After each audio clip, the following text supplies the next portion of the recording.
The way Kaitlan Collins is handling the Obama administration's past attempts to frame Trump for Russian collusion is incredibly dishonest. She's denying evidence literally from the CIA. She is a total hack, and I'm going to prove it to you. First thing real quick, I need to make a point so I can show you just how depraved this woman is. Hang with me for just a minute and it will all come together. I want to point out the stone face trend you see in mainstream media reporters these days. Have you seen it? It's a partisan thing. It's sitting motionless with a blank face while they ask agenda-driven questions. It's a stone face. They ask questions that reveal they're total hacks who are attempting to steer the one whom they are questioning into answering in a way that would make them either incriminate themselves or complement the original hack reporter's agenda. And the whole time they're parading their obvious dishonesty, they hope that people watching will somehow be fooled into thinking, wow, this reporter is objective. Meanwhile, nobody buys it, and trust in mainstream media is at an all-time low. If I had to guess, it was Brian Stelter who was the inspiration for Stoneface. He's proficient at mixing dishonesty and partisanship with a really creepy blank face. The dude kind of freaks me out once in a while. But when it comes to the mindless blank stare that fools absolutely nobody into believing that she's objective, Kaitlan Collins is the clear winner. I mean, she is the undisputed champ. She can just sit there and remain motionless with a blank stare, all while being completely dishonest.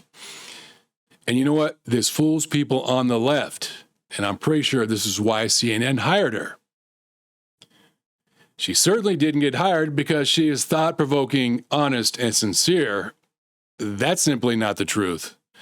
Take a look at some of her stuff when she started reporting.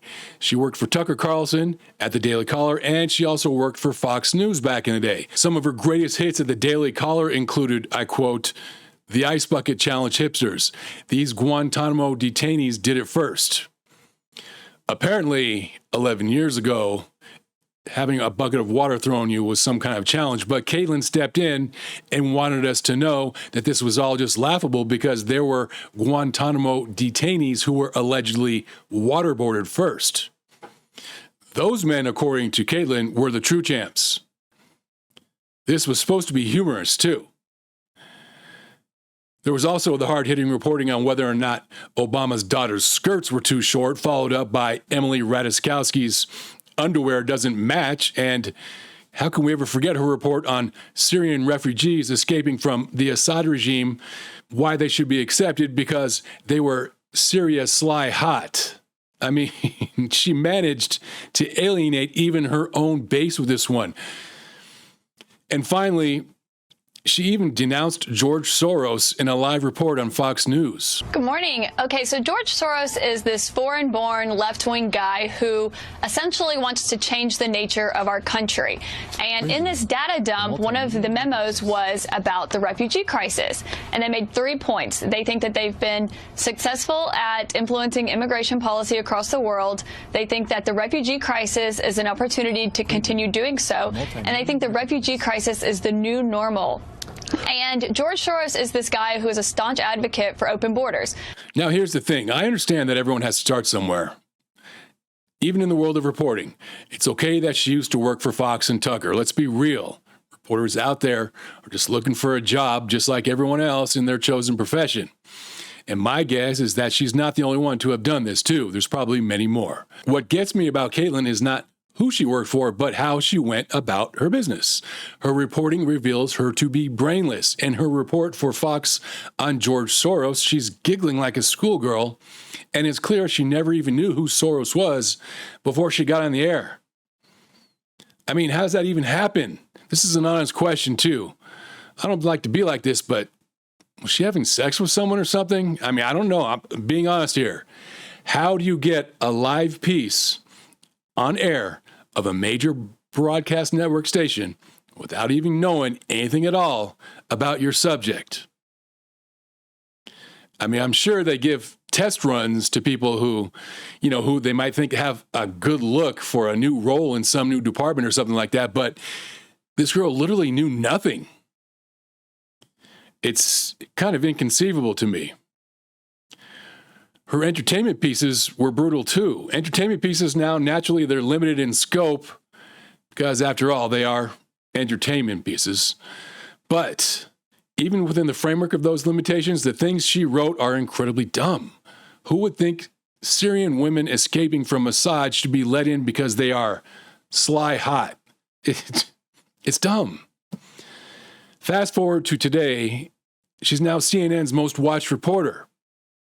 She's at the front of every press conference, questioning Karoline Leavitt in some of the most ridiculous of ways, too. She's mastered the stone face. To her credit, nobody is better. I mean, I almost have a respect for her level of hackery. You literally have to not give a damn about anything to be that bold in stupidity. And guess what? Here we are again. Kaitlan is going full bonehead. She's going to question Tulsi Gabbard and get shot down by both Tulsi and Karoline on whether the Obama administration was trying to frame Trump. Again, the CIA is the organization providing the evidence here. There is no questioning Tulsi. Director Gabbard, you referenced the past intelligence reports and assessments on this, including that 2017 one that was signed off, as Ed noted, by every Republican on the Senate Intelligence Community, including the acting chair of the time, now Secretary of State Marco Rubio, who said in a statement that they did not find any evidence of Russian collusion, but they did find, however, is very troubling, and they found irrefutable evidence of Russian meddling. Kaitlan just proved it. If you're going to question the Director of National Intelligence, you better do it intelligently. And she failed.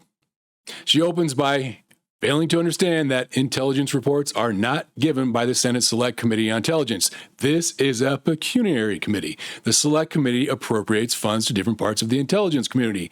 That's all it is. A money machine for the FBI, CIA, or whatever organization needs money at the time. They go there to get their funds. Members of the committee have no understanding or knowledge of the actual intelligence that has been worked on by, in this case at the time, Robert Mueller and the FBI. When Marco Rubio made his statement, as a member of that committee, he was just offering an opinion. At that time, too, he didn't like Trump, if you remember. He was offering an opinion. He had no deep insight into the actual intelligence, and he just offered an opinion about meddling, too, by the way. Meddling has no legal definition. It could be determined to be anything. It could be a 14-year-old Russian high schooler who was bored and decided to shitpost on Facebook. This is not a high-level security concern, and Tulsi already confirmed that there was meddling prior to all of this. Whether or not there was Russian collusion was always the real question. Actual high-level officials working in concert with each other for money and to undermine the American voting process. There was absolutely none of that. Kaitlan knows this. She's a dishonest hack. One, are you saying that he's wrong in that statement that he made then? And secondly, what would you say to people who believe that you're only releasing these documents now to improve your standing with the president after he said that your intelligence assessments were wrong? Well, first, I want to correct something that you stated, which was citing the Senate Intelligence Committee's report as being one and the same. I think you said the intelligence community. The Senate Intelligence Committee has a very different function than the Office of the Director of National Intelligence. The evidence and the intelligence that has been declassified and released is irrefutable. And now she just went from dishonest to dumb. Tulsi just corrected her on not understanding the difference between the Senate Select Committee on Intelligence and actual intelligence agencies like the CIA. This was something that Kaitlan should have known before she opened her mouth.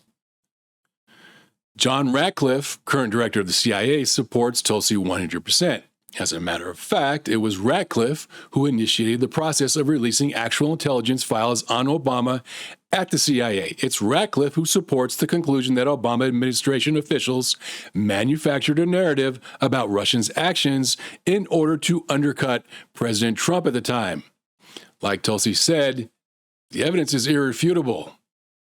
I'm going to let Karoline speak to Secretary Rubio. I'll speak to both questions. First, on Secretary Rubio, he put out a statement in 2020 following that Senate Intelligence Committee report, and he said what they found is troubling. We found irrefutable evidence of Russian meddling, which the Director of National Intelligence just confirmed for all of you, that Russia was trying to sow distrust and chaos. But what's the outrage in this that Secretary Rubio did not say at the time, the Democrats were saying at the time, is the fact that the intelligence community was concocting this narrative that the president colluded with the Russians, that the president's son was holding secret meetings with the Russians, all of these lies that were never true. And he also said at that time, we discovered deeply troubling actions taken by the FBI under Comey, particularly their acceptance and willingness to rely on the Steele dossier without verifying its methodology or sourcing. The Steele dossier that many outlets in this room ran as the gospel truth, and it was cooked up and paid for by the Clinton campaign.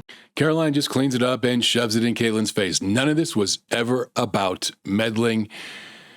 Everyone with two eyes and a brain in their head knows that the other countries meddle in the elections of their enemies by means of common sense. It's called shit posting on Facebook, trolling on Twitter, doing hack job videos on YouTube. We see it all the time. This was always about collusion, and Mueller verified that there was no collusion. And now we know, because of the release of information by the director of the CIA, Ratcliffe, that the Obama administration tried to frame Trump for collusion by dishonestly cooking up the Steele dossier and misreporting about Trump's son's meetings.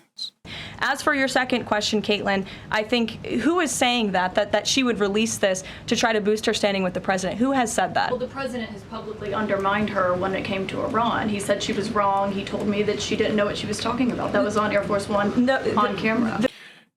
Karoline asks her about who is saying these things about Tulsi, and Kaitlan can't even provide a name, not even one, because nobody is saying it. Kaitlan wants to believe that there are people saying it because she has an agenda to push. It's called Trump derangement syndrome. All she can say is Trump said something about Tulsi regarding Iran. It's a total non-answer. It's a deflection that has nothing to do with anything. Meanwhile, people on the left are cheering this on, too. They're just cheering for her. It doesn't matter that she's incompetent, hard-headed, agenda-driven, doesn't care a single thing about the truth. She's just basically a leftist all the way. So I'll leave you with a quote from Meghan McCain, of all people. Kaitlan Collins is an absolute imbecile and a pure partisan hack. Have some respect for the two women standing in front of you who are exposing lies, deep corruption, and keeping the country safe. It's rare that I agree with Meghan McCain, but there it is. Kaitlan forgot what journalism is supposed to be in the name of promoting a political agenda, and now we all have to stare at her stone face as the left cheers on some superficial objectivity that simply does not exist.